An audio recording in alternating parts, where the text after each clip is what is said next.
പ്രകൃതിയിൽ ചിലപ്പോൾ പൂക്കളേക്കാൾ മനോഹരമായ അലങ്കാരങ്ങൾ സൃഷ്ടിക്കപ്പെടാറുണ്ട്. നിങ്ങളുടെ പൂന്തോട്ടത്തിന് ഒരു സുവർണശോഭ പകരാൻ കഴിവുള്ള ഒരു താരത്തെ പരിചയപ്പെട്ടാലോ? മഞ്ഞ നിറത്തിലുള്ള മെഴുകുതിരികളെപ്പോലെയോ സ്വർണ്ണവർണ്ണമുള്ള ചെമ്മീനുകളെപ്പോലെയോ തോന്നിക്കുന്ന അതിമനോഹരമായ ഒരു ഉഷ്ണമേഖലാ സസ്യം. അതാണ് golden shrimp plant. Golden candle plant, lollipop plant എന്നീ പേരുകളിലും ഇത് അറിയപ്പെടുന്നു. പാക്കിസ്റ്റാക്കിസ് ല്യൂട്ടിയ എന്ന ശാസ്ത്രീയ നാമത്തിൽ അറിയപ്പെടുന്ന ഈ സസ്യം അക്കാന്തേസി കുടുംബത്തിലെ അംഗമാണ്. ല്യൂട്ടിയ എന്ന ലാറ്റിൻ പദത്തിൻ്റെ അർത്ഥം മഞ്ഞ എന്നാണ്. നമ്മുടെ നാട്ടിലെ കാലാവസ്ഥയിൽ വളരെ എളുപ്പത്തിൽ വളർത്തിയെടുക്കാൻ കഴിയുന്ന പൂന്തോട്ടം എപ്പോഴും കളർഫുള്ളാക്കി നിർത്തുന്ന ഒരു മനോഹരമായ അലങ്കാര സസ്യമാണിത്. ആദ്യമായി ഇതിൻ്റെ ഏറ്റവും വലിയൊരു കൗതുകം പറയാം. ഈ ചെടിയുടെ മഞ്ഞ നിറത്തിലുള്ള ഭാഗങ്ങൾ പൂക്കളല്ല, അവ ബ്രാക്റ്റുകളാണ്. ബ്രാക്റ്റുകളുടെ അടുക്കുകൾക്കിടയിൽ നിന്നും പുറത്തേക്ക് വരുന്ന കുഴൽ രൂപത്തിലുള്ള ചെറിയ വെള്ളപ്പൂക്കളാണ് യഥാർത്ഥ പൂക്കൾ. കടും പച്ച നിറത്തിലുള്ള നീണ്ട ഇലകളും തിളങ്ങുന്ന മഞ്ഞ ബ്രാക്റ്റുകളും തമ്മിലുള്ള കോൺട്രാസ്റ്റാണ് ഈ ചെടിയെ കൂടുതൽ ആകർഷകമാക്കുന്നത്. ഇത് ഒരു ബഹുവർഷി നിത്യഹരിത കുറ്റിച്ചെടിയാണ്. സാധാരണയായി 1 മുതൽ 2 മീറ്റർ വരെ ഉയരത്തിൽ വളരും.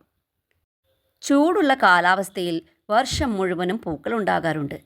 ഇതിൻ്റെ പൂങ്കുലകൾ അഥവാ ബ്രാക്റ്റുകൾ ചെമ്മീനിൻ്റെ വാലുപോലെ തോന്നിക്കുന്നതിനാലാണ് ഷ്രിംപ് പ്ലാന്റ് എന്നു പേര് ലഭിച്ചത്. പൂന്തോട്ടങ്ങളിലും ചെടിച്ചട്ടികളിലും അലങ്കാര സസ്യമായാണ് ഇതിനെ പ്രധാനമായും വളർത്തുന്നത്. പൂമ്പാറ്റകളെയും തേനീച്ചകളെയും തേൻകിളികളെയും ആകർഷിക്കാൻ ഇത് ഉത്തമമാണ്. ഭാഗികമായ തണൽ ലഭിക്കുന്ന സ്ഥലമാണ് ഇതിന് ഏറ്റവും അനുയോജ്യം. രാവിലെ സൂര്യപ്രകാശം ലഭിക്കുകയും ഉച്ചയ്ക്ക് ശേഷമുള്ള കടുത്ത വെയിൽ നേരിട്ട് ഏൽക്കാതിരിക്കുകയും ചെയ്യുന്ന സ്ഥലങ്ങൾ തിരഞ്ഞെടുക്കുക. നല്ല വെളിച്ചം ലഭിക്കുമ്പോൾ ധാരാളം പൂക്കളും ആകർഷകമായ ബ്രാക്റ്റുകളും ഉണ്ടാകാറുണ്ട്. നല്ല നീർവാർച്ചയുള്ളതും വളക്കൂറുള്ളതുമായ മണ്ണാണ് ഇതിന് ആവശ്യമായത്. ഒരിക്കൽ എസ്റ്റാബ്ലിഷ് ചെയ്താൽ പ്രത്യേക പരിപാലനം ഒന്നും കൂടാതെ തന്നെ നമ്മുടെ നാട്ടിലെ കാലാവസ്ഥയിൽ നന്നായി വളരുന്ന ഒരു ചെടിയാണിത്. പൂക്കളും ബ്രാക്റ്റുകളും വാടിയ ശേഷം കമ്പുകൾ പ്രൂൺ ചെയ്യുകയാണെങ്കിൽ പുതിയ ശാഖകൾ വരാനും കൂടുതൽ പൂങ്കുലകൾ ഉണ്ടാകാനും സഹായിക്കും. അതുപോലെ ചെടി നല്ല ബുഷിയായി വളരാൻ അതിൻ്റെ വളർച്ചയുടെ ആദ്യഘട്ടത്തിൽ തന്നെ കമ്പുകളുടെ അഗ്രഭാഗം നുള്ളിവിടുന്നത് വളരെ നല്ലതാണ്. ഇനി പുതിയ തൈകൾ എങ്ങനെ ഉണ്ടാക്കാമെന്ന് നോക്കാം. വളരെ എളുപ്പമാണ്. ഇതിൻ്റെ തണ്ടുകൾ മുറിച്ച് നട്ടാണ് പ്രധാനമായും പുതിയ തൈകൾ ഉണ്ടാക്കുന്നത്.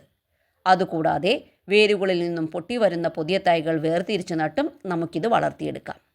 അപ്പോൾ ഗോൾഡൻ ഷ്രിംപ് പ്ലാന്റ് നിങ്ങളുടെ പൂന്തോട്ടത്തിലെ ഒരു സുവർണ്ണ നക്ഷത്രമായിരിക്കുമെന്ന കാര്യത്തിൽ സംശയമില്ല. ഈ മനോഹരമായ ചെടി വളർത്തി നിങ്ങളുടെ പൂന്തോട്ടം കൂടുതൽ ആകർഷകമാക്കാം. അടുത്ത ചെടി വിസ്മയവുമായി നമുക്ക് വീണ്ടും കാണാം. നന്ദി, നമസ്കാരം.